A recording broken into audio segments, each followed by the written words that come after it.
It's got to be real. Be real. Be real. Yes, guys, what's going on? So, wanted to do a video on Keith Thurman versus Shawn Showtime Porter. Now, I'm not going to give my prediction in this fight. I don't think. Maybe I might as I get into the video, but let's take a look. See, now, look, this fight, right, at first, when I first looked at it, like, just point blank I looked at it, my initial reaction was that Keith Thurman wins this fight on points, okay? But then what happens is, time goes on, the fight gets made, and you start thinking and second-guessing yourself, and you start really looking into the fight. And what we notice is more intangibles, and as you look, and as I've made a lot of predictions in the past, and I've started to get more predictions correct in terms of who's going to win the fight as time's gone on, because I realized when I used to make predictions before, I didn't look at all four scenarios: points, knockout, points, knockout. You see what I mean? So now what I do, and I suggest everybody does this when you look at predicting a fight and how it's going to happen, you have to look at the four scenarios. Forget a draw, because a draw can happen at any time. It's not something you should consider. You just never know. And it's very unlikely for a draw to happen because all the stars have to be in line for a draw to happen. So, Keith Thurman versus Showtime Shawn Porter. We're going to go through the four different ways this fight could go. We're going to go through Keith Thurman by knockout, Keith Thurman by points, Shawn Porter by knockout, and Shawn Porter by points. What makes this fight interesting is that it could go all four ways. Almost 25%, 25%, 25%, 25%, 100%, right? That's, obviously there's a draw and other outcomes, but they are the most likely scenarios, and I'm going to give it, it's very, very close. Very, very close, okay? So let's get into it, and let's start talking about this fight. Now, the first scenario we're going to talk about is Keith Thurman by knockout, okay? For Keith Thurman to win by knockout, what are the chances of that? See, the majority of people are betting on Keith Thurman to win by knockout.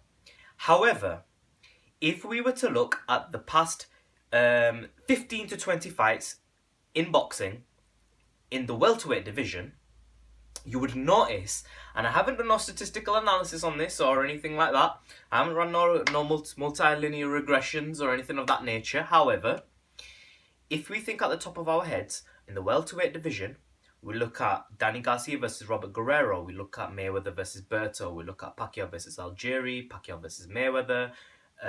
Amir Khan versus Chris Algieri. We're looking at Marcus Maidana versus Mayweather. Last two fights. I'm just random fights I'm just thinking of. Shawn Porter versus Adrian Broner, even though it was catchweight. Looking at Shawn Porter versus Kell Brook. Looking at who's Shawn Porter's fight against before Broner? I'm pretty sure it was Kell Brook, wasn't it? I don't know, maybe it wasn't, I'm forgetting. But look, the majority of the fights, right, as we look at them, you get a few which are knockout, Shawn Porter versus Paul Malignaggi, etc., etc. But you can't look at it in terms of Gennady Golovkin's got a high knockout ratio, and David Lemieux's got a high knockout ratio, Matisse has a high knockout ratio, and Danny Garcia's got a higher knockout ratio, therefore there will be a knockout. Because it doesn't work like that. And I explained this prior to David Lemieux and Gennady Golovkin fight, that if you go back to my video and you look at it, I explained that even though they are both knockout artists, it doesn't mean that they're going to knock each other out, because styles make fights, and when they both know and the hype is there for a knockout, there's often a chance that it doesn't end in a knockout, similar to what happened in the Matisse versus Danny Garcia fight. Because everybody's expecting a knockout and there's a hype of a knockout, one might choose to box, and the person who comes in for the knockout, he's the one who loses. So, this is the thing now. And it's very interesting what I just said, because I've not even thought about this. And sometimes when I do these videos, I start saying things, and as I'm talking to this camera, I start thinking different things, and I might even make a prediction in this fight. Okay? So, I'm going to make a two-part prediction. I'm going to make one prediction, which is going to be who's going to win. And then the second prediction, which is not going to be my official prediction, because, I mean, I'm just going to tell you who wins the fight, okay? But I'm going to make a more detailed prediction, which is going to be... It's going to be hard for that prediction to come true, because there's four... It's like It's like when you toss a coin, it's 1 out of 2. Who's gonna win? Thurman or Porter are more likely to get it. But as soon as you get like a four-sided dice and you throw that, I mean, what's the chances of you landing on your number? It becomes 1 out of 4, so the probability becomes decreased, right? So let's just talk about this fight, and let's talk about Keith Thurman versus Shawn Porter. And I am gonna make a prediction. I've decided I'm gonna make a prediction, and this is the thing. Keith Thurman on points. What are the chances of that? As they both come to fight, who is willing to make the adjustment? Because boxing's all about adjustments. Shawn Porter would not be very willing. Sorry, no, we were talking Keith Thurman by knockout first. Apologies. Okay, let's just talk about this though. Everybody's thinking that Shawn Porter, Keith Thurman are gonna fight, and Keith Thurman is gonna catch Shawn Porter coming in, bang, crack, knock him out. Okay, when we look at it, that could be the scenario, and it's possible that that very well might be the scenario, and it might happen, because we have seen Shawn Porter come in, we have seen Bronner, who's not a big, massive puncher, and bang, nice left hook. It wasn't so much a check hook, because a check hook is when you're coming backwards, so we're fighting here, and a check hook would be, if as soon as you come in, check hook here, pivot to the left. When you do that little pivot move, and you throw that check hook, bang, you pivot, right, and you're on the back foot. That pivot is what makes it a check hook, from what I understand anyway, right? We're in the UK where we don't have check hooks. But anyway, right? So, the thing is, Bronner didn't throw a check hook. Bronner threw, he was just boxing. The first thing he just came forward, bang, caught. He kind of swung, because the thing is, when you're boxing, right? This is what Bronner did.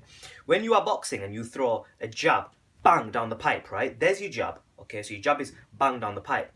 If you turn that, now, you see, I'm in this position, but if you slightly move this way, you go bang, it could turn into a left hook. So it's like you start off with jab, bang, left hook. So it's like a punch which it's a bit of a slap punch, but it can, because you've got like shoulder snap in it. It's harder than straight jab. Jab down the pipe is fast and it's sharp and it's gonna disorientate you.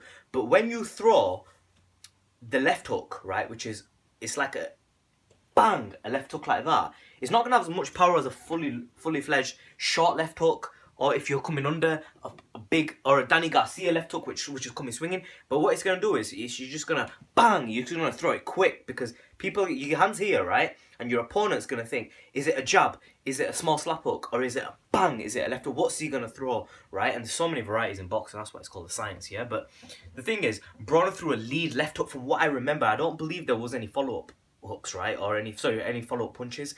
From what I understand, it was a lead left hook. And that lead left hook knocked Porter down, okay?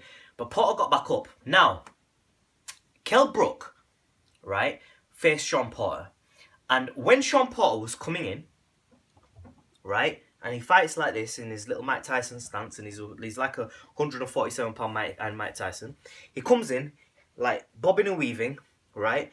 But he doesn't have, bang, he doesn't have the, what's this jab called? He doesn't have the spear jab. Spear jab in the peekaboo style is very important. Bang. He doesn't have what Porter does is Porter comes in, bang, bang, bang, bang, throwing loads of wild hooks. He doesn't have. He's got the peekaboo style, but he doesn't have it locked to a T. Do you know what I mean? So Porter leaves himself a little bit exposed. His punches often get smothered. He's not the best boxer in the world, but what he has is a very high work rate. Now the thing is, in heavyweight boxing, is there's no weight limit. There's no limit to how much weights you can do. There's no limit to how much you can eat. So the punching power is a lot stronger, and a chin is a chin is a chin. Whether you're 147 pounds or whether you're 200 and something pounds, you have a chin. Okay? Now maybe a bigger guy's gonna have a better chin because they're just bigger. Their face is gonna be more. I mean, if you hit Rigondeaux in the face and you hit Tyson Fury in the face, who's more likely to drop? I'd go for Rigondeaux's going to drop on his ass. Do you see what I mean? So, this is the thing now. A chin is a chin is a chin. But in the 147-pound division, you're limited to weight. Okay? In the heavyweight division, you're not as limited to weight. So, therefore, in my opinion, the peekaboo style, the style of Shawn Porter and Iron Mike Tyson and Floyd Patterson, Jose Torres, that sort of style that Shawn Porter's bringing is more effective in the heavyweight divisions and the higher weight divisions. You see, where if you're in 160 pounds, if you're in light heavyweight, that sort of style is going to be more effective. But when we're looking at the 147-pound division, where you're killing yourself making weight and whatnot, the knockouts decrease as you go lower down the weight divisions. Therefore, right? And we're going to come to the Shawn Porter knockout thing in a second, right? I don't think that... Oh, wait, we're talking Keith Thurman knockout, so... Let me just get this out of the bat. That's one of the main reasons, and like that I don't think Shawn Porter's gonna knock out Keith Thurman, and I also don't think that Shawn Porter's got a very high knockout ratio. So he doesn't have this fact, doesn't have a high knockout ratio. He did knock out Paulie Malignaggi, but maybe that's because Paulie didn't have the power to keep Porter off him. And when you don't have the power to keep someone like Porter off you, you're in trouble. But anyway, we're talking about Keith Thurman knockout. So Shawn Porter, he's going to be coming in with his bob and weave style, and he's going to have a high work rate, and he's going to smother Keith Thurman. And the consensus of boxing fans around the world is that when Kell Brook was fighting, and Kell Brook, he's taller than Thurman. Kell Brook's taller than Thurman, okay? So when Kell Brook fights, right, Kell Brook's from the UK, he's from the Ingle camp, okay? Kell Brook shifts from orthodox to southpaw. See, when the Ingle camp fighters fight, right, when they move, some fighters, they will, so let's say these are your 2 feet here, right? A lot of fighters, when they fight, they jump like this, right? So this is your left foot, it's your right foot. They'll jump together, bang, bang, bang, bang, see? And sometimes they'll step forward, so it'll be step, step, step, step, right? But when as soon as they've done it, bam, bam, bam, they'll just jump back, okay? Or they pivot, right? So they're here, you're moving, you'll jab, you'll do your cross, whatever, right? Whatever it is, but then you'll pivot, you'll jump forward. What the Kell Brook Ingle camp do is they use their feet in a certain manner upon which they can fight southpaw, right? So you're here, right? You fight. In fact, no, let's start from here. You're fighting orthodox, right? As soon as the opponent goes back, right? It's what Andre Ward does. He crouches down. He'll throw from an orthodox stance. He'll throw a left jab, and then as your opponent moves backwards, right? And you got to remember, boxing's all range control. As the opponent moves backwards, right, and you have more distance to come forward, instead of leaping in like Pacquiao did against Marquez and got knocked out, what Andre Ward does, he'll throw maybe a jab to the body, he'll take a right step, so, and then he'll basically southpaw now, you see. So he started here, he comes closer by taking the step forward, right, with the right foot, and he'll bang, crack you, right on the chin, right, and hence Chad Dawson dropped, I believe it was, wasn't it? Yeah. So anyway, the thing with Kell Brook is, Kell Brook fights with orthodox southpaw, right, and he's got a nice pivot there. Very good footwork in the Ingle camp here. Even though he's from Britain, he has a very good understanding of footwork and positioning in boxing. Now, does Keith Thurman have that? No. Keith Thurman doesn't have that. So, does Keith Thurman have better timing than Kell Brook? No, he doesn't. So what does Keith Thurman have? Keith Thurman has power. But what is power if you can't hit your opponent on the chin when they don't see it coming? Because that is what causes a knockout. Not so much how much power you can generate in a loaded punch. It's more to do with how much power you can generate in a punch that the opponent doesn't see coming. You know what I mean? Because it only takes a certain amount of power to knock the jaw. But if you have boxed in your life, you'll know that when you have a gum shield on and you get punched in the chin when you're not expecting it, your jaw will hurt for days. And it will daze you and disorientate you. But if you get punched when you're biting your gum shield and you're like this, it's not going to hurt as much. It still hurt, because trust me, when you get punched in the face hard enough, it hurts, yeah. But the thing is that with Keith One-Time Thurman, right, what is the likelihood of him getting a knockout in this scenario? I don't know. I don't think it's very likely, because Brook couldn't knock him down. Brook's got some snap. He's not the biggest puncher in 147, I'll tell you that off the bat, but Brook couldn't knock him out. Brawner knocked him down, but why did Brawner knock him down? Brawner knocked him down because Brawner was able to throw the punch that Porter didn't expect and didn't see coming. That's why Brawner knocked him down. This is what people think. Keith Thurman, he's a knowledge boxer on boxing, but he's missing out something. And obviously he's going to be biased because he's the guy fighting him. But the truth of the matter is, Thurman knows, everyone knows this in boxing. It's not the punch that's loaded, it's the punch you don't see coming. So I'm saying, for this reason, I don't think Keith Thurman's going to necessarily knock out Porter. But there's a good chance Shawn Porter might come rushing in and Keith Thurman might just crack him one hard. But isn't the Shawn Porter camp expecting this? See, it's all about asymmetric information. It's all about, who has... I mean, Shawn Porter knows that this is what all the boxing fans know, and they're going to take this into their game plan into consideration. So they're going to be very wary coming in. They're going to be very conscious of not jumping into a hard right hand from Keith Thurman or a hard check up from Keith Thurman or a hard bang uppercut from Keith Thurman when Porter comes in, because it's very likely that Keith Thurman might come into this fight guns blazing. You don't know, he might come and do that, but I don't think so. I don't think so, because Thurman's coming to win. Okay? Porter's coming for glory, Thurman's coming to win. So, Thurman by knockout is very potentially possible because Thurman does carry the power. Porter does leap in. And I'd say it's a very likely scenario, but I don't think it's the most likely scenario. Taking into account what I said about how many knockouts have there been in the 147-pound division.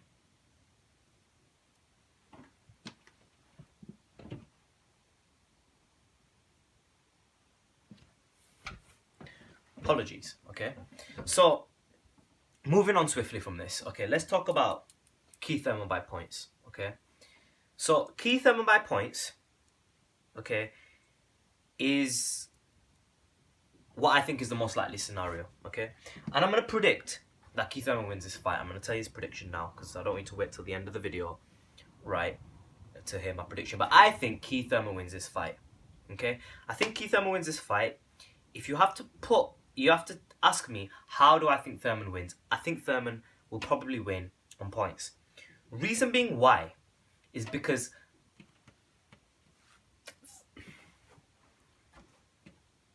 Keith Thurman can win by knockout, but he can also win by points. If points is not working for him and he can't outpoint Porter, and he realizes that Shawn Porter is out hustling him, okay, Keith Thurman could resort to plan B, which would be knockout. Okay, he might just say, okay, I'm gonna have to time this dude and knock his clout out. Keith Thurman might adjust to the game plan. Shawn Porter doesn't adjust so much. You see, Shawn Porter's gonna come in one way, outwork you, smash you, just try to get you out of your rhythm and bust you up and hurt you and damage you and really just outwork you. That's all we've seen Shawn Porter do. He's not capable of adjusting.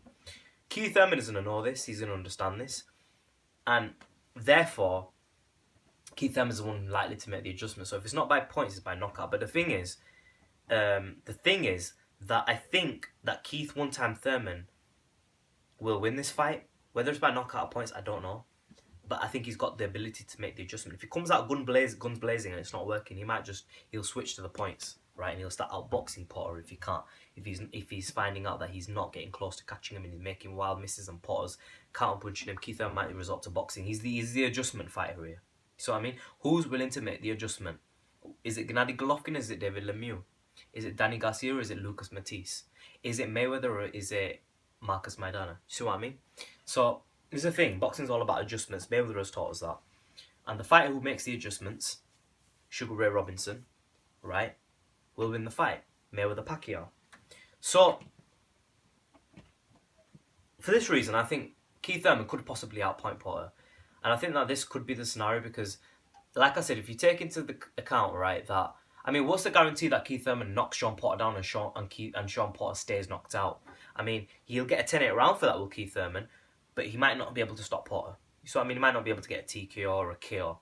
He might just get the points win, right, and outpoint Porter and just outpoint him by landing the cleaner, more effective punches and just be the smarter fighter in there. That's possible. However, let's move on to Shawn Porter winning this fight.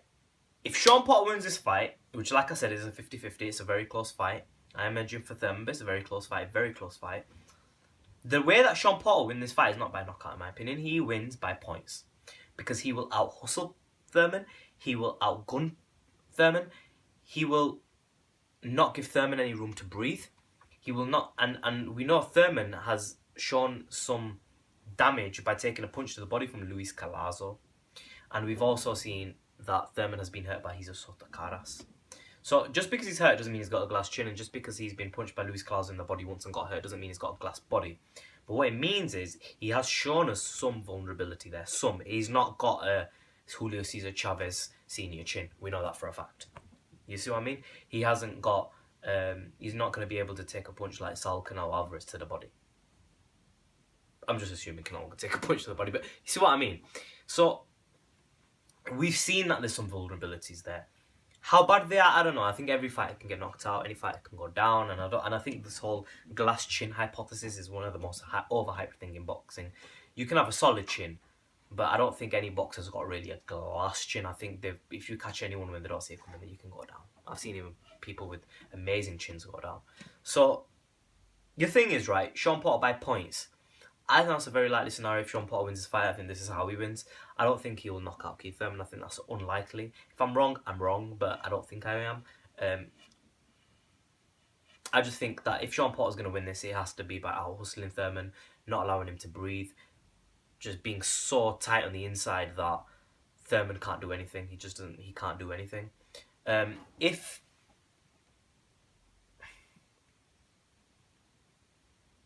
Because that's, you know what it is, like, Porter made it very difficult for Brook. Yeah, Brook won the fight, arguably. Yeah, Brook won that fight, but, I mean, he didn't win it by a mileage. A lot of people felt he lost. Tyson Fury dropped it. Did Brook really win that fight? You see what I mean? So, this is the thing, right? Porter is very difficult to outpoint like that. Bronner tried it, Brook tried it, it didn't work. You know what I mean? Paulie went to rough it in with him, he got his ass totally knocked out. But Julio Diaz, he's had some success with Porter. I mean, they got a draw against Porter. So how good is Porter's boxing? You see what I mean? Let's move on to the final situation, right? Shawn Porter by knockout. I don't think Porter's going to be able to knock out Keith Thurman. Keith Thurman's a big lad. I mean, there's every chance in the world because we have heard of rumours of Thurman having a bad chin, and Thurman has been hurt. He has been really damaged by Luis Calazo with the body shot. So, I mean, you know, and Porter did, like, show against Paulie Malignaggia how much of a tremendous, like, hard hitter he is. But, and obviously, right, you know, Porter comes in with that sort of style. If he catches you, don't get me wrong, he might not be a knockout artist, but he can definitely 100% hit hard. So, but I think this is the most least likely scenario. So, my bottom line is, my prediction for this fight is this, right? My prediction is that Keith Thurman wins this fight. Okay? That's my prediction. If you want me to break down the likelihood scenarios of how it goes in terms of the 4 different intangibles, my thing is Keith Thurman by points is the most likely.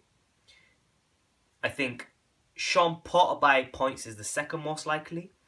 Keith Thurman by knockout is the third most likely, and the fourth most likely thing to happen is Shawn Porter by knockout. I think but I'm leaning towards Keith Thurman to win this fight based upon the fact that he's the one who's going to make the adjustment. They're both coming in to fight. Porter's talking about Keith Thurman's the one that runs. Thurman will be the one who makes the adjustment. And I think in this sort of fight, the fighter who can adjust and not be sort of driven by pride can win the fight. If Thurman is behind on points, he can make the adjustment and try to go for the knockout after 4 rounds of losing. If he can't seem to find his range and he's finding Porter's banging him all over the place and he gets a bad start, Thurman might resort to plan B, which might be bang, crack hard. So therefore, who do I go to win this fight? Is Keith Thurman, based upon the fact that he's the adjustment fighter. How will he win? Is very difficult to say. If he wins by points, I'd say that's the most likely scenario, but he will be willing to adjust to the knockout Keith Thurman that we know and love. If he comes in gun blazing for the knockout, I don't know if Shawn Porter knocks him out, I don't know, but they're the, like, criteria I'm giving you. Like I said, Shawn Porter's a good fighter, but his boxing skill is not as good as Mike Tyson. If you know your boxing, you'll understand he is no Jose Torres, he is no Floyd Patterson, he is no Mike Tyson. But he's a very good fighter and he's very active, very fit, very fit, very fit. I'm going for Keith one-time Thurman in this fight. There was a point where I was going for Porter, but I'm not anymore. I'm going for Keith Thurman. Comment section below. Please make sure you subscribe. Let me know what you think. Tell me what you liked about the video and what you disliked about the video. Who are you going for in this fight? I'm going for Keith one-time Thurman. By whichever way he chooses to win. He's an adjustment fighter. He'll make the relevant adjustment in my opinion. For Shawn Porter to go 12 and out-hustle Thurman, it's possible. It's the second most likely scenario, but I don't think it's going to happen. I think Thurman will adjust at some point, and whether it's by knockout catching Porter coming in, or whether it's being able to outpoint Shawn Porter or get a few knockdowns in the fight, I think Thurman will find the way to win. Comment section below, subscribe as always. And a bit, guys.